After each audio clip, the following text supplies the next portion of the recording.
हा काय फालतूपणा चालू आहे निक्की आणि घनश्याम मध्ये. म्हणजे पहिले पहिले तर हे सगळं थोडंसं असं मजेशीर वाटत होतं, थोडंसं एंटरटेनिंग वाटत होतं, पण अति होते म्हणजे काहीही दाखवतायत, खरंच दाखवतायत म्हणजे ती दोघं करतायत तसं. तर सुरुवातीपासून जेव्हा पहिल्यांदा हे दिसून यायला लागलं की घनश्याम कसा निक्कीच्या मागे निक्कूताई निक्कूताई निक्कू निक्कूताईवरून आता तो निक्कू पर्यंत आलेला आहे. तर तेव्हा पहिल्यांदा कसं दाखवलं होतं की त्यांची जवळीक निर्माण होतीये आणि तो असा एकदम हुरळून गेलाय पुढारी. ओ दादा, जरा स्लो जा, डोळे उघडा आणि इकडे तिकडे बघा. तुम्हाला जे अटेन्शन मिळतंय ना ते तुमच्यासाठी नाहीये, ते अरबाजसाठी आहे. कारण की जेव्हा जेव्हा अरबाज आणि निकीमध्ये भांडण होतं तेव्हा तेव्हा ती घनश्यामच्या बरोबर असते.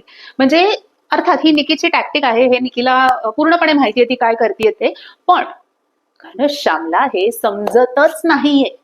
हे त्याला बिलकुल समजत नाहीये आणि निक्कीकडनं त्याला जे अटेन्शन मिळतंय, म्हणजे निक्कीकडनं त्याला एवढंच अटेन्शन मिळतंय, तर तो हुरळून जातोय एवढा सगळा. अरे माणसा, तुला बुद्धी दिलीये ना, वापर जरा वापर. आणि काय थिल्लरबाजी चालू असते तिथे, म्हणजे काही मला कळतच नाही. आणि हे का, म्हणजे आय नो निक्कीची बाजू तर मला लक्षात येतेच आहे की ही स्ट्रॅटेजी आहे, टॅक्टिक आहे, ह्याच्यानी फुटेज मिळेल, टीआरपी मिळेल. आणि अर्थातच गेमसाठी एक असा स्टँड बाय वरती मेंबर तिचा रेडी राहील की कोणाकडनं नाही तर निदान ह्याच्याकडनं तरी सपोर्ट मिळेल. आणि एक असं म्हणजे सरा खोपर असतं ना, तसं तिने त्याला तयार करून ठेवलेलं आहे की निक्कू म्हणेल तेच होणार. अरे पण पुढारी, तू एवढूसा छोटूसा आहेस, कबूल आहे, पण हे कुठे आहे, कुठे आहे? अरे ती खेळवतीये तुला, ती तिच्या इशाऱ्यांवरती तुला नाचवते आणि तू हसत हसत नाचतोयस, मनापासून नाचतोयस. काय चालू आहे? तिने मिठी मारणं, तिने पप्पी घेणं, इथपर्यंत ठीक आहे. कारण नंतर म्हणणं की आम्ही बहीण भाऊ आहोत, आम्ही बहीण भाऊ आहोत. अरे बहीण भाऊ असे असतात का? बहीण भाऊ कामापुरते असतात का? हे तुला लक्षात येत नाहीये? हे तुला दिसून येत नाहीये का? काय चालू आहे? आणि आत्ताच्या एपिसोडमध्ये ते काउचवरती बसून लोळून झोपून काय म्हणावं, म्हणजे कशासाठी आहे हे? निकीची बाजू पूर्ण क्लिअर आहे, तिचीही फक्त स्ट्रॅटेजी आहे. पण घनश्यामचं काय? घनश्याम डिस्ट्रॅक्ट होतोय, घनश्यामला गेम कळत नाहीये आता. घनश्याम काय म्हणावं आता, कोणत्या प्रकारचं प्रेम म्हणावं का अट्रॅक्शन म्हणावं का माहिती नाही काय म्हणावं, पण घनश्याम डब्यात गेलेला आहे निकीच्या अटेन्शनमुळे. तर राजा असं नको करूस, डोळे उघडून बघ.